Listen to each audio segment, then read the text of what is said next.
It's 4 p.m. We're bringing you developing news. And the stories behind the headlines. This is Storycon. I'm Patrick Paez. And I'm Ed Lingao. Some stories we're watching this Thursday, June 13. Expelled Congressman Balita Tebes is now officially on house arrest in Timor-Leste. The Justice Department says Tebes will be under 24-hour security with only family members allowed to visit. Senate President Chis Escudero agrees with the statement of Defense Chief Gilbert Teodoro that POGO operations near military bases should be stopped. But Escudero says the DND Secretary should discuss the matter with PAGCOR if he's also referring to the closure of legal POGOs. Recall that Teodoro flagged POGOs as a national security concern for their alleged ties with criminal syndicates.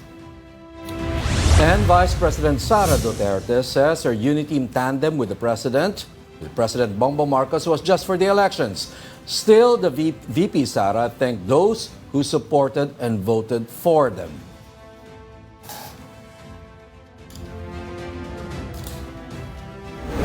And joining us today, of course, Ami Pamintuan, the editor-in-chief of the Philippine Star from there in Parañaque, and the Storycon's resident political pundit, Mr. Ronald Llamas. Good afternoon, Ami. Hi. Ed, Patrick. Good afternoon. Bok question. Happy Thursday. No. Bok question. Si Congressman Tebes, he is not a fugitive. Kasi na-arresto ulit di ba? Naka-house arrest. Well, he was a fugitive until he was arrested. Now he is under Custody. So that does not make him a fugitive if he is already under custody of law authorities. Yeah. Hindi matapos-tapos yung fugitive, Ami. No? Kasi now I know you are at least in some ways learned about the law. As a matter of fact, I looked it up. There's a Supreme Court decision which emphasized the definition of fugitive from justice. One being that you were convicted and are in hiding. Number two being that you were charged with a crime and are in hiding. So, dun sa number two, Pwede. ang papasok. Babalikan ba natin What's wrong? What seems to be very distasteful about the word fugitive? Well, para kang pugante. Para kang... You're basically hiding from the law. Parang hindi maganda yung dating. But I think Senator Lacson back then admitted that he was a fugitive during the time of President Gloria Arroyo when a similar warrant was out there for nawala yata siya for almost a year, di ba? Oo. Diba? Tsaka hinahabol. There were also speculations Active whether Active he case. slipped out of the country. Pero ano ba talaga nangyari doon, Ronald? Baka alam mo. He slipped out though and then slipped back. No. He went out legally. I think there was footage of CCTV cameras of him. They didn't know where I think Hong Kong or something like that. But what they didn't know was that allegedly he slipped back in. Yes. Parang gano'n. In any case, fugitive siya. whichever way you cut the cake, you're still cutting the cake. Basta skill set ni Senator Ping Lacson yan. Dahil dati yan He has no qualms about being called back then a fugitive. Yes. Pero kini-question yan, Ed, di ba? Kini-question ng abogado ni Apollo Tibuloy. Na kapag meron pa daw appeal hindi mo ba daw pwedeng tawagin fugitive kasi hindi pa naman daw tapos yung hindi pa settled yung kailangan arestuhan, di ba? Yun ang sinasabi niya. Kaya hindi daw fugitive yung kliyente niya. I checked yung decision ng Pasig RTC and Davao RTC and why they issued the arrest warrant. Ang sabi ng dalawa, yes, there is a pending appeal by the Quiboloy camp with the DOJ regarding the charges. Not with the courts. Not with the courts. Kaya nga. So in the end, sabi Kaya nga, dun sa basic na indictment niya, ang kini-question niya. Pero ang sabi ng korte... Kaya sabi niya, hindi pwedeng fugitive. Kasi hindi pa daw final. Pero the final... Diba? It's final already It's final Nawala in the sense yung na... Nawala yung video. It's final already in the sense na the courts issued the arrest warrant anyway. Ang sabi ng court, we waited long enough, we have already basis, and so we're issuing arrest warrants. That's what the court said So in the end, it's the court that decided to issue the arrest warrant. Ibig sabihin, learned ka. Sige. Sige, fugitive siya.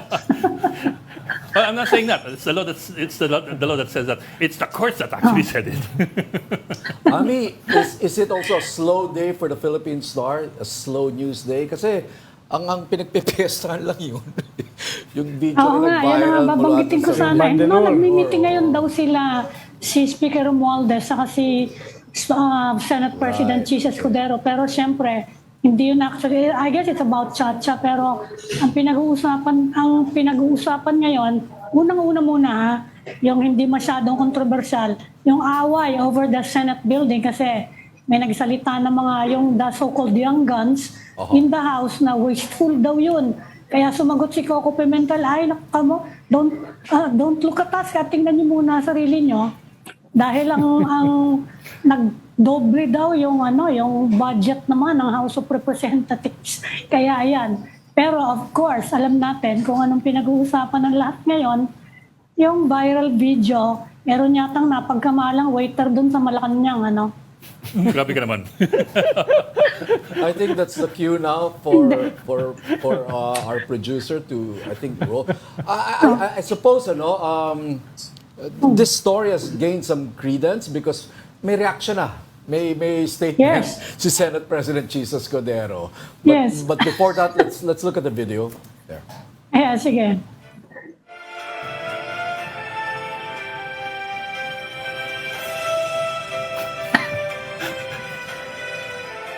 May ibang angulo pa yan. Ayan, okay. Nakiinom lang naman Ginagawa yan pag may tagay, di ba? Oo. Oh, hindi ba napagkamalang waiter? No. Ang dami na nating na-attenda ng mga ganyan, mga band de honor na yan. Saka mga receptions. Yung wine, inaabot yun ng waiter sa tray, di ba? Oo. Baka kinulang. Siyempre, pag may hawak yun, sigurado guest yun. Kung hawak ng kamay, yung champagne glass, guest yun. Mukhang hindi yata napansin. Otherwise, nasa tray. Ininom pa. Tapos sinuli. Sabi ko, baka napagkamalang waiter. Pero okay, sige, may reaction na rin nga. Sabi nga niyo, may reaction na si Chis Escudero. Oh, he was being a gentleman daw. I think that's the word. Yes, that he was using. Parang hindi naman yun yung issue. Ang mga tanong ininom din kaya niya yung mga yung natira. Ang tawag na? Tanong doon. Non-sequitur. Uy, legal term yan. You're learned in Latin legal terms. Pabayaan na natin. It does not follow, Hindi, ang interesting. Ewan ko kung may magkakaroon ng reaction na Malacanang. Yun ang iniintay natin kasi sobrang viral yung video Pwede namang, I don't think it's bad for Chis at all. Pwede naman banding lang Banding. Banding. Gawa natin Ayun, yung, di ba? natin mo. Tagay-tagay. Parang may, Hindi lang habang nakabarong. parang may tumatawa banda ron. Tingin mo nasa tayo. Ha? Nasa tayo. Kasi napaka in-attention yung tayo. Oo, kaya nga siguro baka di ba? Ganun. Kasi everybody else seemed relaxed, right, at that moment. Hindi dahil sa kilay Hindi na sa gilid. Pero, kumamay si Senator Chis Escudero kay BBM bago kunin yung baso niya ni First Lady. Huwag mo na kasi, Di yata nakita. Huwag mo na kasi i-deconstruct. Hindi nakita. Diba? Kasi kung nasa Kumamay party ka muna mo, kukuha ka ba ng glass ng ibang guest? Sige nga. Kung nasa ganyang kaka-formal na party, Tapos ang sabi ni will you Gobernador grab Francisco, someone else's champagne glass and drink from it? Diba? Ang teorya ni Jovi Francisco, hindi teorya, ang contribution ni Jovi Francisco is usually daw, iba yung barong ng mga waiter. Iba yung tela. So, sabi ni wala Jovi, kasi baka dyan pareho. Naging pareho. Nung etong araw na ito, pareho sila ng tela ng barong. Yung tanong dyan, paano after niya kasi magto-toast lahat Uminom ba si Wala Senate na, President? Yun. Wala naman. Walang video Wala naman. Oo. Although yung toast na yan, di ba, sabi nga nila, it's purely ceremonial. So you don't even have to take a sip or gulp. You just have to raise your glass. So may baso pa rin naman siya matataas. There's still a wine glass that he can still raise. Sayang naman. Yan. Sayang naman yung champagne. All in the spirit of fun, di ba? Siyempre, di ba? Para hindi masyado seryoso yung usapan sa politika. And otherwise, the issue on the new Senate building, medyo concerning, dahil malaki yung cost. Yes. And it would seem that based on the initial report from the Senate President, is that the word they use was deviations from the project, from maybe we take that as deviations from the original design, or deviations in this case might mean na medyo nadagdagan na maraming request siguro yung mga kung sino-sino man, possibly from the senators. And also there were some issues on workmanship quality. So yun. Pero ang balita tumaas yung cost, and yet there were issues on workmanship quality. Pero ang balita ko, in spite of all the brouhaha, tuloy pa rin. It's hard. What do? Do you just stop it? Ganon? Tuloy at tatapusin. Di ba? Parang FYI na lang. at this point, you need to finish it. Yeah. Dapat lang, after so many decades, for the first time, the Senate will have its own building. It never had one. So, ang tanong na lang dito is how if they can still manage the cost. Ganon. Tsaka pwede yung bayad sa mga, mga trabahador dyan eh. Kaya nga labanan ngayon. Di ba, mas mataas yung budget nyo kaya sa budget namin. Ganun eh. Sino mas mataas? Congress ba o House? Ngayon, nalalaman natin tuloy ngayon na halos nagdoble yung budget daw ng House of Representatives kasi syempre nag-react yung mga senador. Sabi ni Coco Pimentel, kayo nga from 16 biglang naging 28 billion yung funding niya, kaya yan. Nalaman tuloy natin ngayon yan. Nagsisilipan na sila ngayon. Nagsisilipan. Ang problema kasi sa mga nagsisilipan, kung yung sumisilip, meron ding muta. Yeah. But in this case, Ronald, at least ako dating Senate reporter, 24 sila na senador. Of course, samahan na natin, may mga staff yan and other legislative offices. Medyo malaki tong building nito. Baka may medyo malaki tong building nito. Baka may gym sa 2 floors. You're looking at 8 to 10 stories na 3 building. So mga kulang-kulang, almost 30. And they're coming from... 4 buildings. Ang sabi nga ang original daw is for 64 senators kung magkakaroon ng regional representation. Hindi ba that's a long stretch? Kailangan mo i-amend yung Constitution to have 64 regional senators. So, ano yan? Pinaghahandaan na nila. They're in favor of Chacha. Parang lumalabas kaya nga. charter Yun na nga. change. Akala ko ba ayaw nila ng Chacha? Yun, Na for now, bumabara sa Senate. Doon yung bara. Yun ang dahilan kung bakit 4 na building yan na napakalaki. Hindi, pero may reflection rooms yan. Paano pag na-stress yung mga senador, tapos... Magre-reflect sila, gano'n? Magre-reflect sila doon sa ilang mga rooms doon. 64 senators. Hindi, yung main section nasa gitna eh. Yung session hall nasa gitna. Meron siyang parang podium, di ba? It sits on a podium. Yung pinakagitna niya, doon yung main session hall. So, puro opisina lang talaga yung building na yan. Malaki pa siya sa 5-star hotel, ano? Medyo, these are how many wings? I suppose these are 4 wings? 4. Kasi by the design, 4 siya, 4. Parang kulang-kulang, mahigit isang floor kada senador. Almost 2 floors. Yan na nga eh. Right. Pero hindi kasi siya bago. Matagal na yung lumabas sa media. Ngayon lang nagkaroon ng issue dahil nga parang lumaki ng almost 3 times yung budget. Diba? Yes. Normally, what would cause some increases in construction costs, finishings. So baka may jacuzzi yan, bawat floor or something like that. Diba? Lagyan mo na ng monoblock yung mga finishings yan. Furnishings. Pero yung design niyan, yung dami ng rooms, dati nang naaprubahan yan. Tsaka dati from the previous Senate. From the previous Senate. Yes. At an old cost. May contest pa dyan sa design yan eh. Nag-contest pa sila for the design. Bago in-award ng DPWH yung kontrata to Hillmark Construction. If you remember, Hillmark, nasabit siya dun sa controversy over the overpriced Green parking Makati building parking lot. Yan, isa pa rin yung ginagawang issue ngayon. The green parking lot in Makati. Diba? In-explain ni Ping Lacson bakit nagdagdagan ng ganyan. Apart from the interiors, yan daw mga security features, nag-appreciate daw yung land valuation. Pakiano nga yun, Ronald? Ganun ba yun? Kapag do you factor that in? Nag-appreciate daw yung land valuation, napakalaki daw ng tinaas. The presumption, Ami, the presumption is you acquired the land before it increased valuation. Yes, oo nga, hindi ba yun yung pagkaalam ko? Apektado na dyan, mga kapitbahay, kamukha nila Ed. Yan siguro. Which is good for Ed. Tataas yung value. Not really sure about Pero that. that property was probably already settled and bought. Yun Yes. yun yung naunang binili. Right. Yun ang Oh, unang hindi ba bibili yun ang mo, una-una mong bibilhin bago ka mag-construct dyan? So that won't cut it sa salita nga ni Ed. Oh. Won't cut it. Ganun. I also wonder if they'll be spending money to expand the road network in the area. Kasi 3-lane road lang yun. Right, And right, it's heavily congested even on regular days without the Senate there.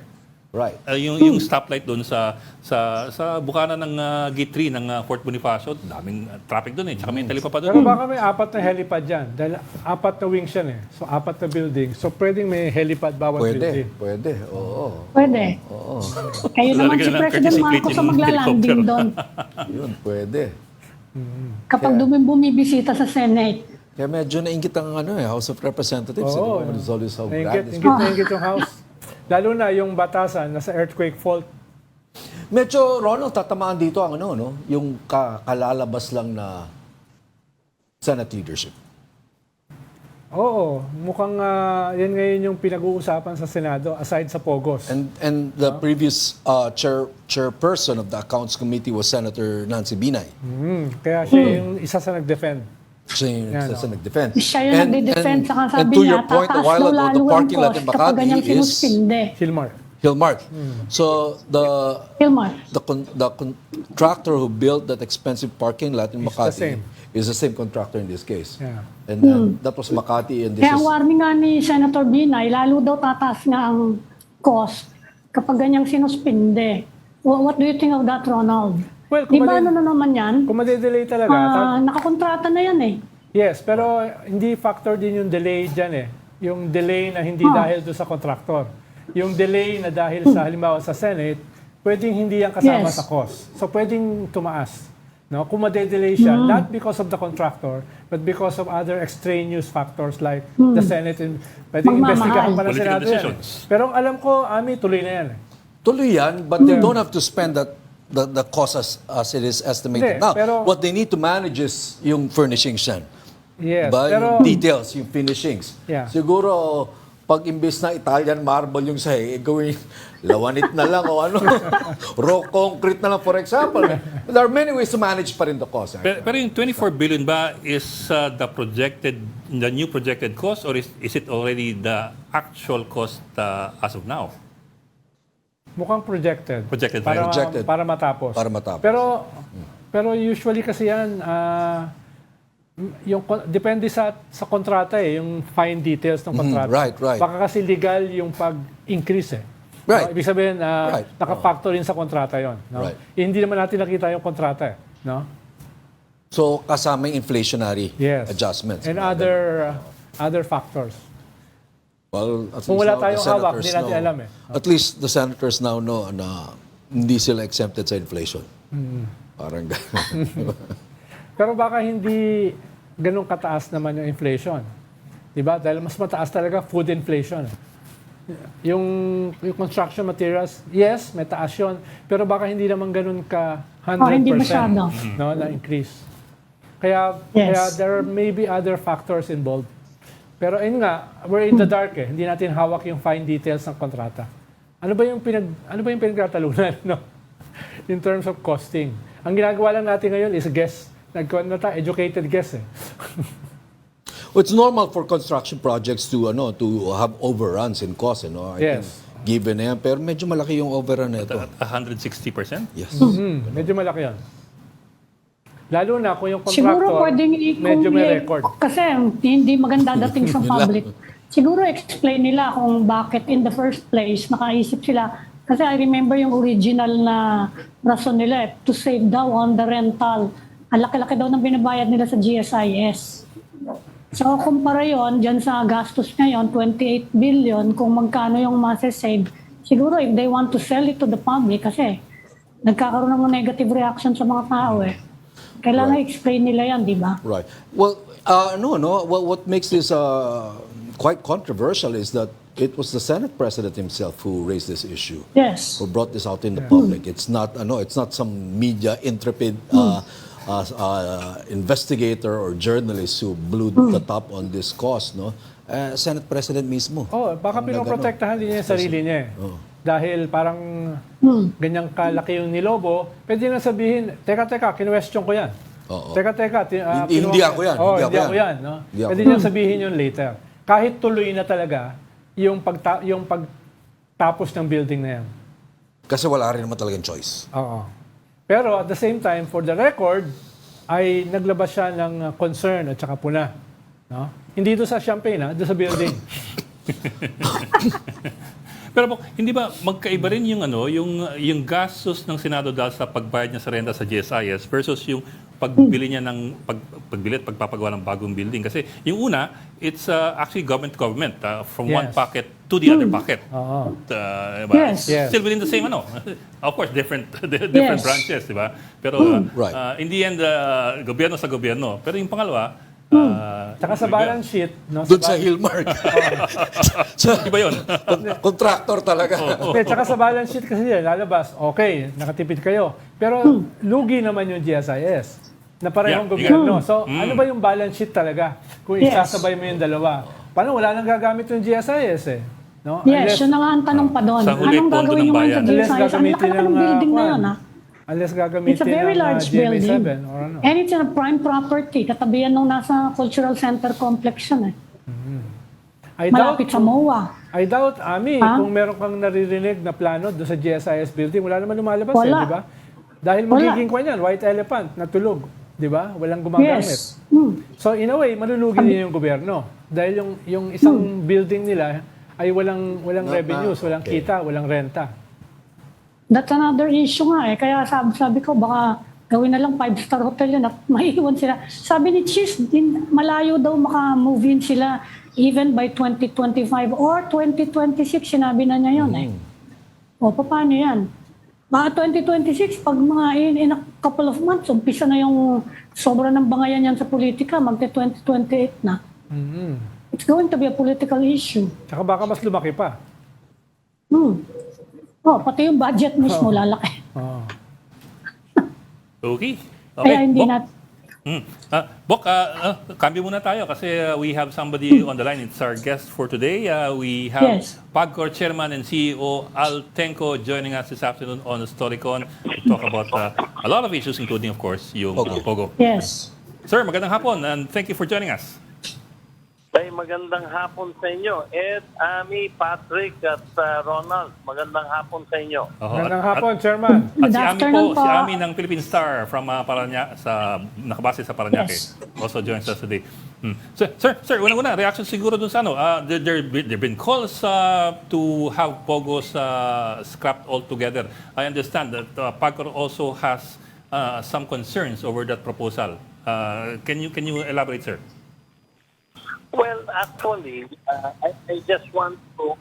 Hello? Yes, sir. Sorry, the line's not here. But I just want to... First of all, maraming salamat sa pagkakataon na pinagkaloob niyo sa akin na makasagot at makapagpaliwanag, no? But una lang, gusto ko lang sabihin na hindi na... ako'y susunod sa... mga magiging desisyon ng Pangulo o ng Kongreso tungkol dito sa mga proposal na to. Pero ang gusto ko lang liwanagin na itong mga nahuhuli lately na mga overseas gaming operators ay hindi mga lisensyado ng POGO rito. Sila ay mga walang lisensya na nag-ooperate ng illegal. Kaya sila hinuhuli ay they are not involved in any gaming activity. Kung hindi sila they are basically criminal syndicate na involved sa mga criminal activities tulad ng mga scamming operations. Nandyan ang scamming ng credit card, nandyan ang scamming ng love match scam, nandiyan ang crypto investment scam at investment scam at marami pang ibang uri ng mga scam operation. Chairman? So, sinasabi ko lang po, kung may pagpatuloy, sana po, bigyan naman natin ng pagkakataon yung 46 na license fees natin ngayon, dahil sila po yung nag-ahanap buhay ng maayos at matulo. And the government is deriving close to about 20 to 22 billion pesos in terms of license fees po and payments to the BIR. Okay. Chairman, sabi niyo hindi lisensyado itong mga ni-raid na POGO, no? Yes, sir. So, paano po nangyayari na mayroong mga POGO na nakakalusot? Na napapasukan Ganito ito po yun, ng mga... I guess my question, Chairman, is who is ultimately responsible for the entry ganito of po yun, At illegal POGOs? saka dagdag, Chairman, Yes, sa tanong ni Patrick, gaano karami ba yung legal kumpara sa illegal? Parang yung lumalabas kasi several hundreds yung illegal, 300 tapos 46 yung legal. Parang ang laki ng discrepancy nung legal at saka illegal. At saka hindi nyo ba na-check dahil it takes some time bago matayo yung mga tinatawag na illegal na mga POGO. Na parang sabi nga nung isang PAOK-TF spokesperson, parang global city. No? Pag nandun ka, ganun kalaki. Ibig sabihin, it took several years para matayo ito, magpasok ng mga pera, kumuha ng mga magtatao rito. Hindi ba yan na monitor ng PAGCOR? Yung ganyang karami? Maganda pong katanungan. Sagutin ko lang po. When I assumed office in August of 2022, meron pong close to 300 licensees ang PAGCOR. And after a few months, matapos pong pag-aralan namin yung sitwasyon, pinag-aralan namin itong mga licensees, ang lumalabas po ay marami sa kanila ay hindi na po involved sa gaming activity. They were involved in criminal activity.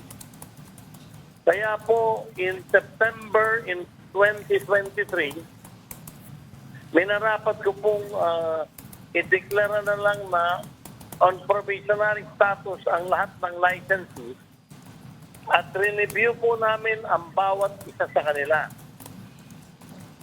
So, ang nangyari po, karamihan sa kanila hindi na nag-re-apply, at yun naman pong marami din ang nag-re-apply, hindi na po namin pinagkalooban ng lisensya.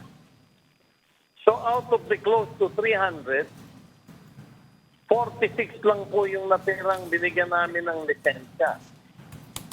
And as of today, of the 46, 3 po ay currently suspended and 43 po ang active and in operation. So, ang nangyari po, of the 300, kung ating susumahing simple, meron pong himigit kumulang sa 250 po ang illegal na yon ay nasa buong Pilipinas at siyang nag-ooperate ng kanya-kanyang mga illegal criminal activity.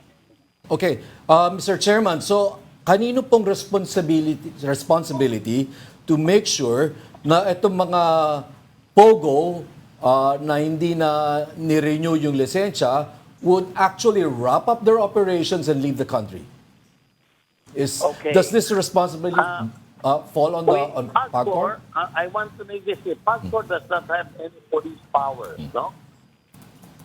So we have been coordinating with our police authorities and other departments of the government through a task force. Kami po ngayon ay nagpapalitan ng mga informasyon nang sa ganon, ito pong mga illegal operators na ito ay masugpon at mahuli na. Okay. Chairman, Mr. Tenko, ang mga critics ang sabi nila, the POGOs have become too much trouble. They're more trouble than they're worth daw, kaya gusto nila, sobrang consumption lang daw yan, isara na lang. At the government daw is not collecting. Even the former finance secretary, si Ben Jokno, sabi niya, hindi naman ako kolekta yung tamang taxes. Ano po yung mga sasabi niyo doon? In fact, si Senator Win Gatchalian, sabi niya, he wants a complete ban even on internet gaming, which you have started. I think you launched it last year. Basta ayaw daw niya kasi napakahirap daw i-regulate nga. What do you think of those proposals? Okay, with regard to the question of whether we are able to collect, as of date po, out of the 46 licenses that we had given licenses to, we were able to collect by the end of 2023 5.3 billion pesos. During the past administration, close to 300 licensees, ang nakolekta po nila over 7 billion pesos, close to about 7.8 billion if I'm not mistaken. So very clear, when it comes to efficiency, we are collecting more compared to the last administration of PAGCOR. Aside from that, BIR collects 2.5 times than what we collect. So in total, we are in 2023, we were able to collect close to about 20 billion pesos. Okay. So, ang inaano ko po dyan, ang malaking consumption talaga ay yung mga illegal na wala pong lisensya who continue to operate non-gaming activities. Okay, so what happens next, Mr. Chairman? I guess it will have to come from PAGCOR, the list of POGO operations that need to wrap up and leave the country. Hindi po ba ganun ang dapat maging sistema? Or, Yes, salamat po. We have furnished all the government. In fact, we do this on a monthly basis. We furnish them with the names of the corporations that we have closed and those who are actively operating legally. So, it is up to the task force now. Yan nga po ang ginagawa ngayon. Kaya po nahuli natin yung nasa Banban at nahuli po natin yung nasa Pora. Okay. Dahil sama-sama po natin nagpapalitan kami ng impormasyon para nga po masugpo itong illegal na ito. Okay. Pero, Wala po talaga sa mga legal licenses ang nag-ooperate ng criminal activities. Opo. Chair, just to be clear lang po, so, bale, what you're saying is itong 300 na illegal POGOs are actually old POGOs na dating legal na hindi na ni-renew at nirevoke ang license. Ang na-renew po ay less than 50. So Yes, sir. about Yung 46. 250 are deemed illegal. Yes, sir. So what I'm saying, sir, basically is this government actually has a list of where these POGOs are, these illegal POGOs are, these 250, because these are not mobile POGOs naman. These are huge infrastructure hindi sila invisible. fixed in certain places for so many years. Actually, we don't even need to read them. We just have to close them kasi we know where they are. They're on record. And Chairman, in relation to sa tanong ni Ed Lingaw, ay yung nire-raise kasi ng mga bumabanat sa POGO ay hindi lamang usapin ng registered ba sila o hindi. Mukhang mas fundamental yung nire-raise nila.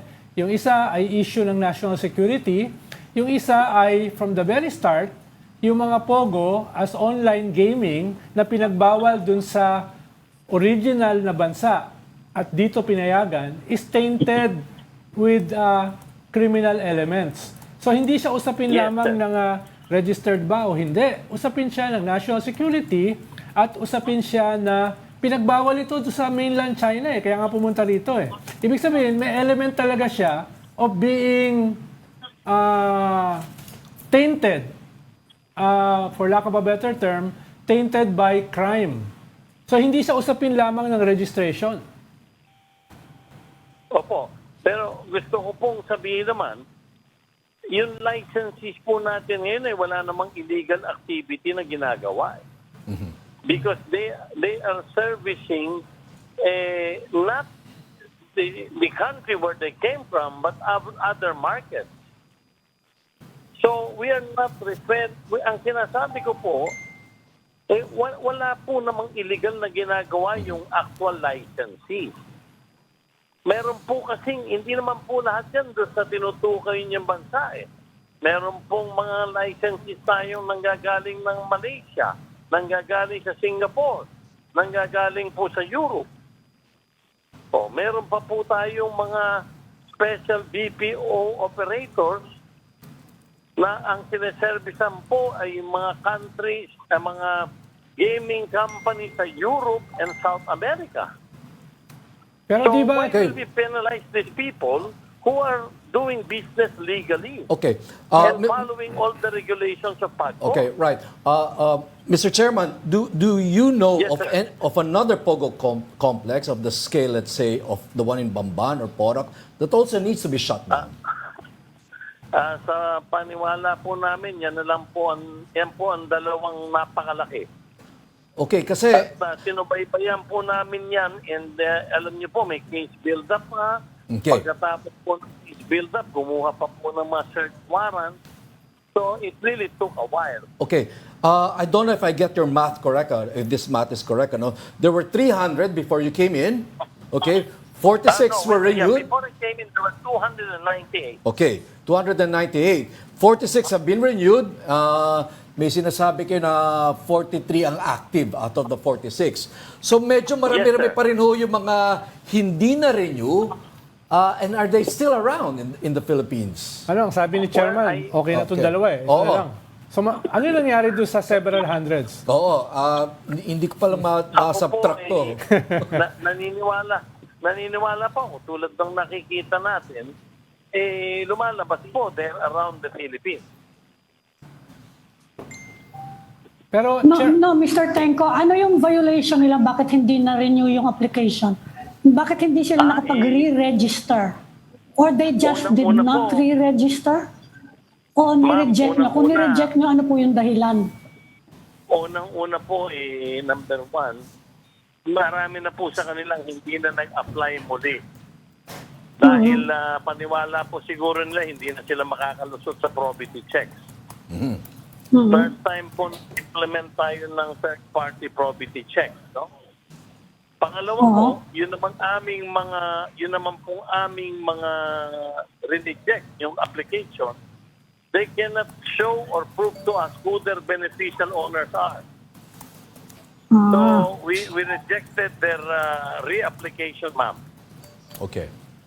Very important po kasi sa amin sa panahon sa administration malaman namin who are really behind these companies. Chairman, nabanggit nyo kanina na Yes. yung mga ilang legal na nag-register sa PAGCOR ay hindi lang sa mainland China yung kanilang business o yung kanilang proyekto. Pero gaano karami ba? Paano ang alam ko, karamihan ng yung bulto ng sineserbisyohan ng mga POGO ay sa mainland China. So kung merong mga Malaysian or other countries, anong porsyento nun? Dahil ang nature kasi ng POGO, mainland China yung kita eh. Sa registration po namin ngayon at sa mga addresses, lumalabas po halos 50% po hindi sa mainland. Chairman, dun sa, Chairman, kasi I did the math eh. So 298 dati, minus 46, 252, I think. 252. About Bali 250, more or less. About 250 more or less. Of the 252 po, ito po, I'll go back. I think it's a question asked earlier, pero hindi klaro yung sagot. Yung 252 po, are these mostly already closed or we're still checking? Kasi that was 2 years ago pa ho. Yung pagre-reject. Actually, the offices where they used to operate, ay wala na po sila lahat doon.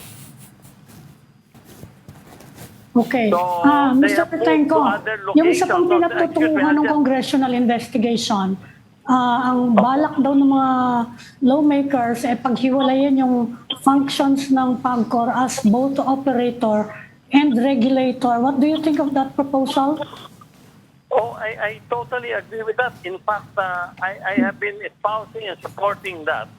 Ang tinutukoy po dyan, PAGCOR is wearing two hats at the moment. No? Yes. We are a regulator issuing licenses to casinos and gaming companies. And at the same time, the other half, we are operating or in joint venture in operations with operating casinos all over the Philippines. Yung pong Casino Filipino brand. Yes. So in the amendment that we are proposing, we want PAGCO to be purely a regulatory company. And then we will build out licenses of the current casinos that we operate. Yun po ang proposal ko kung makapapasa po yun sa Kongreso. Okay. Mr. Chairman, Yes. we were looking at videos of the Porac Pampang and Porac and the Porac and the Bamban POGO facilities. Now that Yes, sir. those operations have been closed, what happens to the facilities? Who owns them now? They are forfeited po in favor. They will be forfeited in favor of the government po. Okay, and the forfeiture will be implemented by PAGCOR?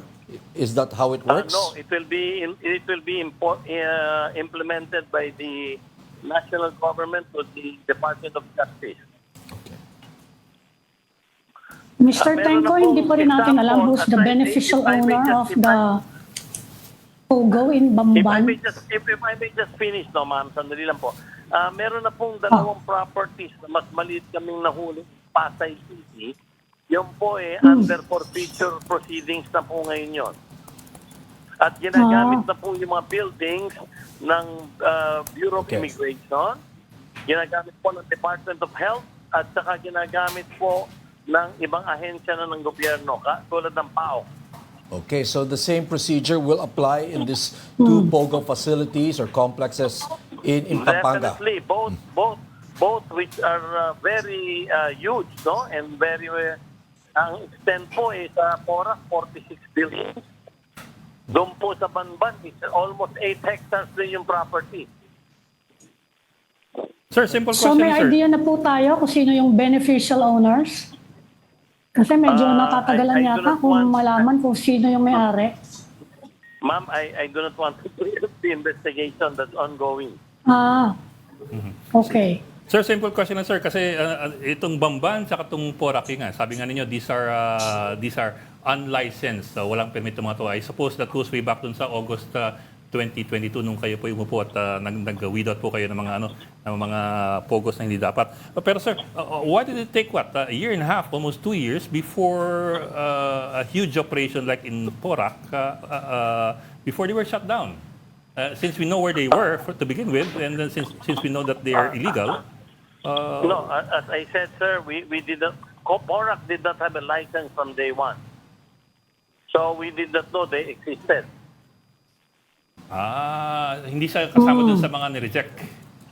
Hindi po. Yung Lucky South na may previous license was not located in the same complex where that was raided recently. Okay. That has to be clarified, sir. Okay, thank you, sir. What about the one in Bamban? The one in Bamban, ganun din po. The one in Bamban is a close to 8-hectare property. Yung original license po was in the left side portion of the property, and then ito pong illegal operations was in the far right side of the property, and it was fenced very high, and then it is in an enclosed gated community po. Hindi po mapapasok na inuman because it was a private property. So, Chairman, ang sinasabi nyo, yung large part nung hub na yon ay legal? Isang small part lang yung illegal?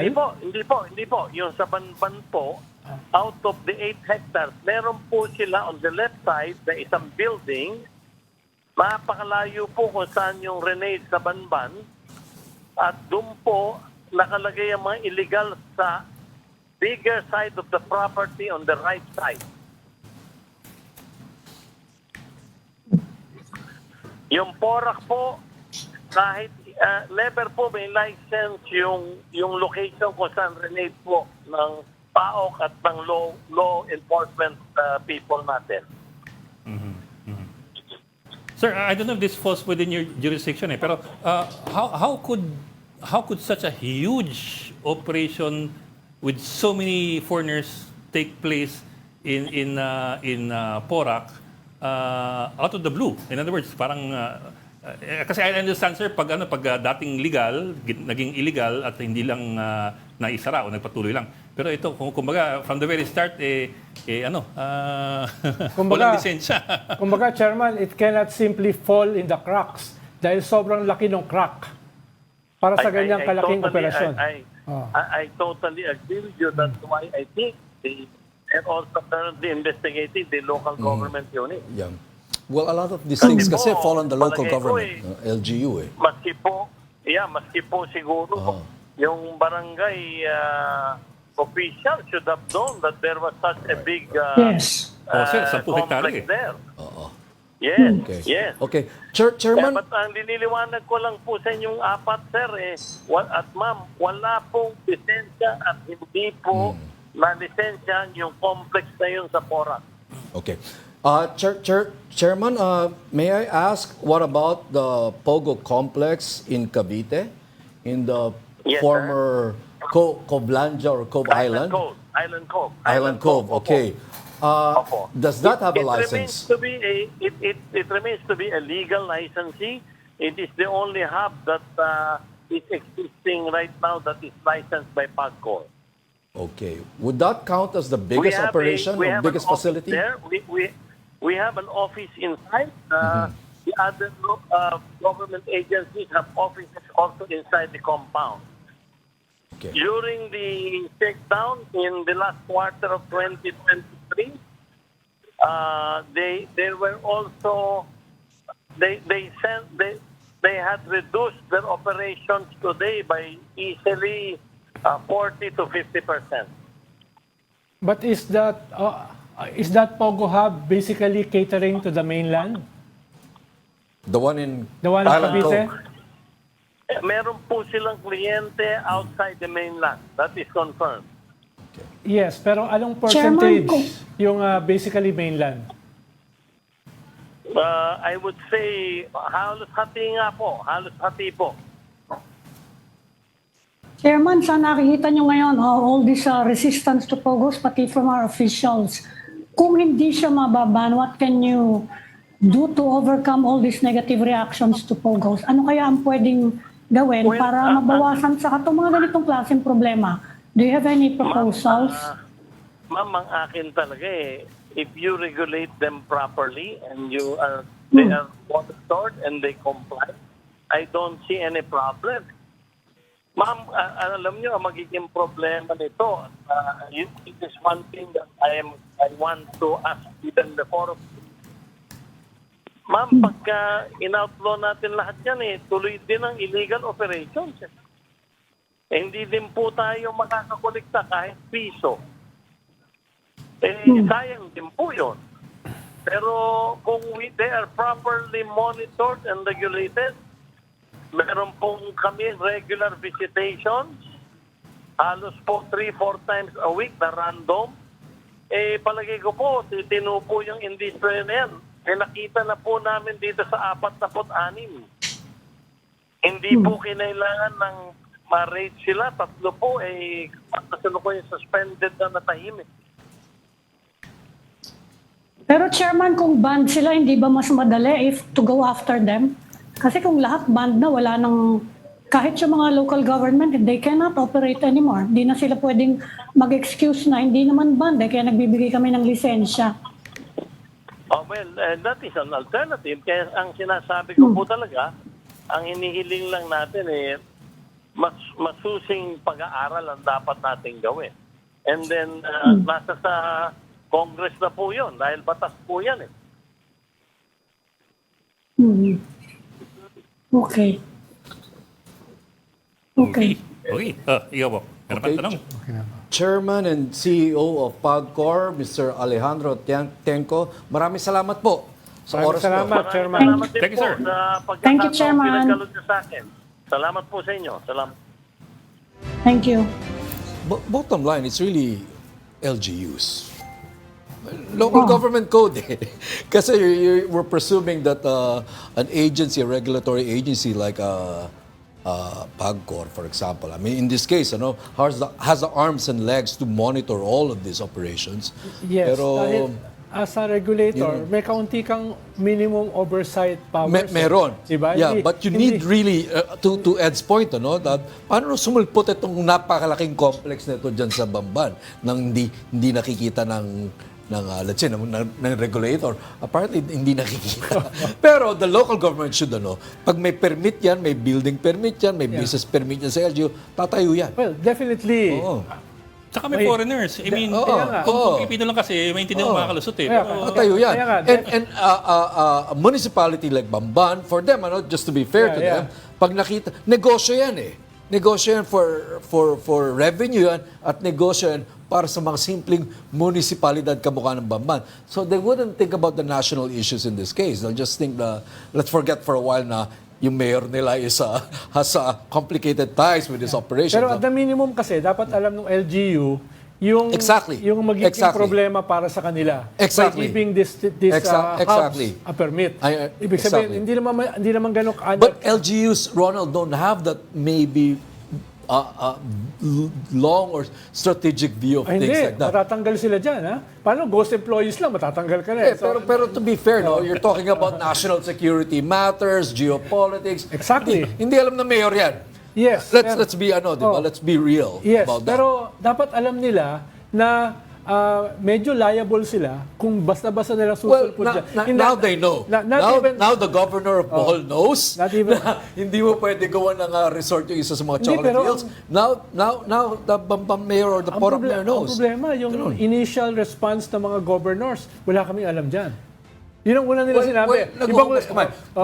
My point, Ronald, is may structural defect maybe na kailangan tingnan, which is related to some extent dun sa local government code. Yeah, at saka, Which many Filipinos don't understand na medyo mabigat yung local government code. Saka ang laki ng problema ng gobyerno, hindi lang ng LGU.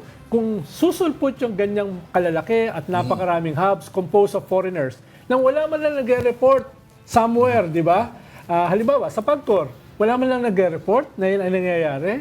Ang laki ng problema lang, hindi lang ng PAGCOR. Why would they report? Yeah.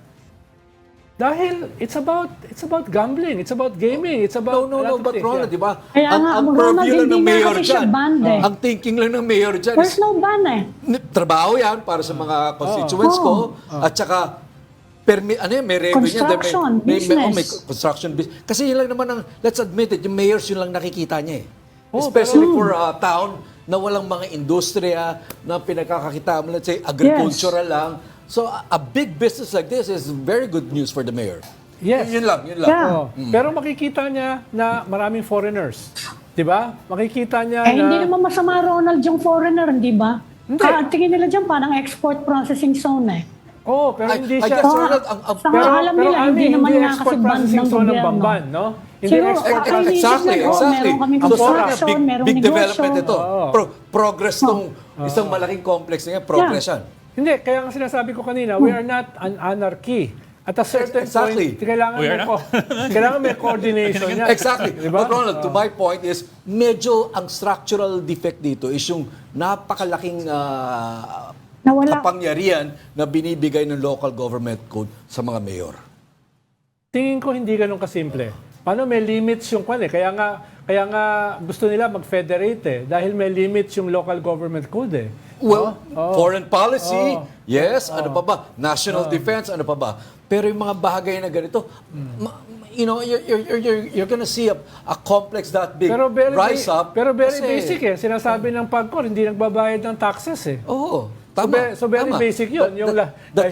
I know, and what they did was to cut down the number of licenses from 300 to 46. I think ang naging pagkukulang na lang nila is enforcement. To make sure that those other 200, ilan ba yung nabilang niyan? 252 really wrap up their operations. Parang malaking pagkukulang yon. Parang lang. Yeah, but at the same time, to my point is, walang means yung PAGCOR kasi as a Manila-based regulatory agency, they don't have the arms and legs to really enforce this Ngayon lang, Presidential Anti-Organized Alam Crime mo- Commission, alam mo, na kulang rin ang tao.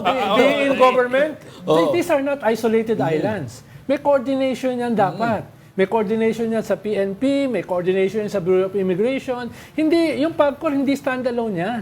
No? Walang ganun eh. Pag ikaw ay nasa gobyerno, alam mo, yung mga yan, may mga clusters yan eh. No, Oo. but my point is, paano nagkaroon ng ganyang facility sa Bamban? Yan. Kaya nga, Pag nagkakaproblema, then you see coordination. And I think that's what we're seeing. That's why they're cracking down on these POGO facilities. But, eto kasi malaking talinghaga kay Ed, paano sumulpot yan na hindi nalalaman ng national government? Yan yung sa PORAC. Pero what boggles my mind is yung 251 other illegals, parang all this time we have an idea where they are, more or less. Pero ang sabi ni Chairman kasi, hanggang dyan na lang eh, yung kanilang iimbestigahan. Paano yung more than 200 pa? No? Anong nangyayari doon? At alam ba nila kung ano nangyayari doon? Di ba tinanong natin siya kanina, tinanong mo na, meron pa bang iba? Ang pagkakasabi niya, baka hanggang dyan na lang. Why? No, anong nangyayari doon sa obviously, that they're trying to wrap things up. Ngayon, Dito sa dalawa. Kaya na-create yung Presidential Anti-Org, you need to create a special commission just to make sure na talagang itong mga illegal POGOs talagang mapasara. Parang gano'n. Pero ang point ko is, parang, when there's so much power at the local level, you will have a situation when somebody can just put up those huge buildings in a 10-hectare property na medyo blind ang national government in Manila. Yun lang. Ang sinasabi ko nga, hindi dapat blind. Dahil ang daming nangyari, several thousands yung pumasok. No? Ibig sabihin, yung BI has to inform the DOJ na under ng DOJ yung BI eh. Ano yun? Ganun na lang? Papasok na lang yung several thousands. And then they disappear from the physical. Yeah. Then we know that the BI has, Parang sinasabi ko, hindi pwedeng hindi malaman yan ng national government. Yun lang naman sinasabi ko. Para hindi lang naman yan responsibility ng local government. No? Okay, mga bok, teka. Baka ikat na tayo ni Direk. Patapos naman tayo? Malapit na magano. Oo nga, akala ko na. Si Paring Gina. Akala ko nangangalahati pa lang tayo. Nawala tuloy si Ami yun. Okay, thank you for joining Storycon today. Ami Pamintuan, sorry nawala si Ami, Editor-in-Chief of the Philippine Star, and Tito Ronald Llamas, our resident political pundit. Join us again tomorrow at 4 p.m. for the Storycon. I'm Ed Lingao. I'm Patrick Paez. We are One News, all sides, all the time. This is the Story Conference Group or the Storycon Group.